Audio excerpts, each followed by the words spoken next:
Nimalar bo'lyapti?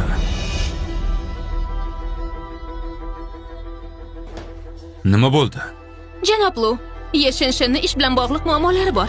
Unga aytsa gapimizga quloq solmayapti. Aksincha sizlar bosim o'tkazyapsizlar. Jiddiy hech nima bo'lgani yo'q. Qanaqasiga jiddiy emas. Bo'lmag'ur gaplarni yig'ishtir. Nima bo'ldi o'zi?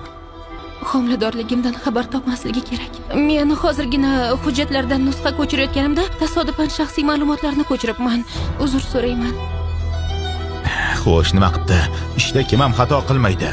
Shuni deb shovqin ko'tarish shartmidi o'zi? Yordamchilik. Biz kompaniyani manfaatlarini o'ylab gapiryapmiz. Yeshinshin hatto hujjatlardan nusxa olish kabi oddiy ishni ham eplay olmayapti. Yaxshiyamki vaqtida sezdik. To'g'ri. Agar bu nusxalar sheriklarning qo'liga tushganida kompaniya sharmanda bo'lardi. Bunday odamlarni ishdan bo'shatish kerak. Jim bo'linglar. Qachondan ikkingiz kompaniyada qaror qabul qiladigan bo'ldingiz? Keyingi safar e'tiborliroq bo'ling. Xo'p, boshqa qaytarilmaydi.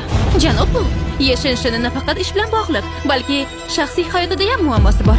O'sha hujjat homiladorlik haqidagi hujjati bo'lgan. Homiladorlik hujjati?